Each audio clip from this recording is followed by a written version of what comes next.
Hello hi नमस्कार मु आपण मानक स्वागत करछि मो यूट्यूब चैनल ले। आज आम करिया चूड़ा संतुला से मुझे चूड़ा प्राय 500 ग्राम नहीं आउ थाली रे नहीं देखु गोटे बड़ पियाज काटिकी नहीं आउ भूसंग पत्र किछि नहीं कढ़ई बसैकी किछि तेल ऐड कली।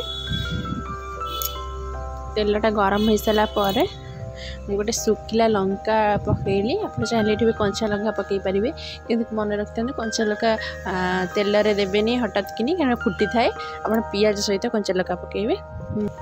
सुखिला लंकाटा टिके हो सारापर मुझे हाफ चामच जीरा पकईली। जीराटा फुटी सारापर मुझे गोटे बड़ पियाज गोटे नहीं पकईली। आपड़ चाहिए भी 2टा कि 3टा भी पियाज नहीं पारे मुझे गोटे नहीं बेसी ने भी भल लगी था पियाज फ्लेवर टी आसता है चूड़ा संतुला रे। पियाज मोर टिके हो सारा मुझे जो भूसंग पत्र रखी मुझे पकईदेली। देखते आगुरी चूड़ा को केवे धोइबे ना से पूरा जाऊआ हो जाए मुझे देखते मोर पियाज और भूसंग पत्र हो सारापर मुझे सांगे सांगे पानी पुरेली और सांगे सांगे चुपुड़ी पकईली। मुझे लुण पकईली स्वाद अनुसार आउ चीनी पकईली। आपड़ जो चीनी न पकई पारे जो मीठा खाया इच्छा ना से चीनी को अवॉइड करें।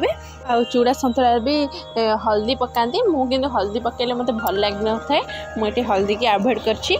आपण इच्छा जदि आप पकई पारे टिके हल्दी देखते मुझे सीम कर भल भाव चूड़ाटा को मिक्स करदेली। देखते मोर हो गला चूड़ा संतुलाटी। जदि आपण मानक मोर ये रेसिपी भल लगी था कमेंट माध्यम निहाती जनइबे। लाइक शेयर सब्सक्राइब करियो जम्मा भूलि। रहुछि नमस्कार।